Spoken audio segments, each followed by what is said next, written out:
Dragon Masters, Rise of the Earth Dragon by Tracey West, read by Mrs. Eckles.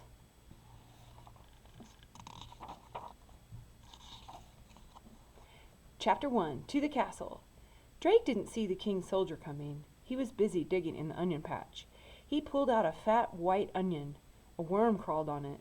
Drake didn't mind the worm. He was the son of a farmer. His family had been growing onions in the kingdom of Bracken forever. He would spend his life digging up onions, whether he wanted to or not. Drake picked up the worm. "Hello, little guy," he said. Then he put the worm back in the dirt. "Are you Drake?" a loud voice asked behind him. Drake jumped and turned around. One of the king's soldiers rode up on a black horse. He had a yellow beard. His shirt had a gold dragon sewn on it, the symbol of King Roland the Bold. "Yes, I'm Drake," Drake said, his voice shaking. Soldiers never came to the fields, not unless a farmer was in trouble. The soldier rode up to Drake. He reached down and pulled him up onto his horse. "Hey, what are you doing?" Drake yelled. The soldier didn't answer. Drake's mother ran out of their hut. "Wait! Where are you taking my boy?" she yelled. "To King Roland," the soldier said. Drake's heart jumped a little. He had always wanted to meet the king. "But he's only 8, his mother yelled. She marched up to the horse. "The king has chosen him," the soldier said. "Chosen me for what?" Drake wondered. He knew better than to ask the soldier questions.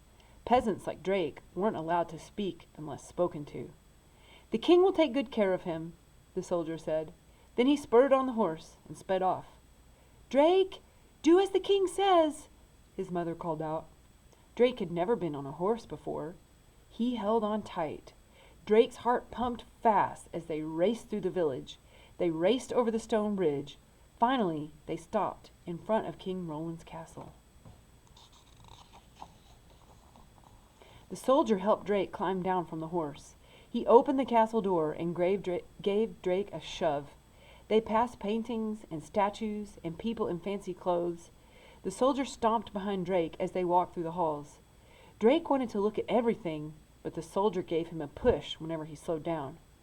Then they came to some stairs. They walked down, down, down. The soldier stopped at a door. "Where are we going?" Drake finally asked. "We are not going anywhere," the soldier said. "Good luck." Then he ran back up the stairs. "Hey, what do you mean?" Drake yelled. But he was all alone. Drake looked at the big stone door. He felt afraid, but more than that, he was curious. He pushed it open and saw the face of a giant red dragon. Drake blinked. He didn't believe his eyes. Then, whoosh, the dragon shot a huge fireball from his mouth. Chapter 2, The Dragon Stone. Drake drove away from the door. The fireball just missed him. "Vulcan, stand down," he heard someone yell. Drake stood up. A red-haired girl was standing in the doorway. "No more fireballs," she yelled at the dragon. He had shiny red scales and a long, thick tail. 2 big wings grew out of his back. "Dragons aren't real," thought Drake.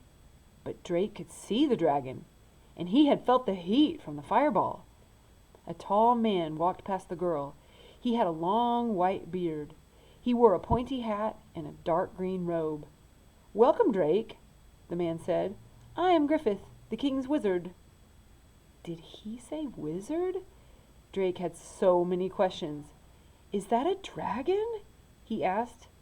"He's not just a dragon," said the girl. "He's my dragon. Vulcan is the best dragon in the kingdom." "Drake, meet Rory," Griffith said. "Rory, please take Vulcan away. Tell the others I will be there shortly." "Others?" Drake thought. The girl sighed. "Fine, let's go, Vulcan." She led the dragon away. Then the wizard led Drake down a dark hall. "Why am I here, sir?" Drake asked. Griffith didn't answer. He stopped in front of a door. Griffith pointed at its big brass lock. Sparks flew from his finger. The lock opened. Drake's eyes grew wide. Wizard magic, he thought. He followed Griffith into a room piled high with strange things. He saw bottles filled with colorful waters and powders. Griffith picked up a wooden box. The box was carved with pictures of dragons. "This is why you're here," he said, opening the box. Drake peered inside. A green stone as big as his head glittered in the light. "This dragon stone told me you have the heart of a dragon," said the wizard. He tapped Drake's chest. It did?" Drake asked. His eyes got big. "Yes, and those with the heart of a dragon become dragon masters for King Roland," Griffith said. Drake had heard stories about the magical dragon stone, but he had never believed they were real. Now all his questions came spilling out. "How does the stone know I have the heart of a dragon? And how did you find me?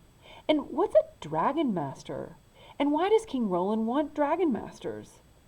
"The stone is old and mysterious," Griffith said. "Even I do not fully understand its magic. A dragon master is able to connect with dragons. As for the king, he is very fond of dragons, but he cannot control them." "So Vulcan isn't the only dragon?" Drake asked. The wizard grinned. "No, he is not." He handed Drake a green stone on a gold chain. "This is a piece of the dragon stone," he said. "It will help you connect with your dragon." Drake's heart jumped. "My dragon? I get a dragon?" he thought. He slipped the stone into his pocket. "Be careful, Drake," the wizard warned. "Dragons are dangerous, and even the dragon stone can't protect you from their powers." "What powers?" Drake asked. The wizard led him away without another word.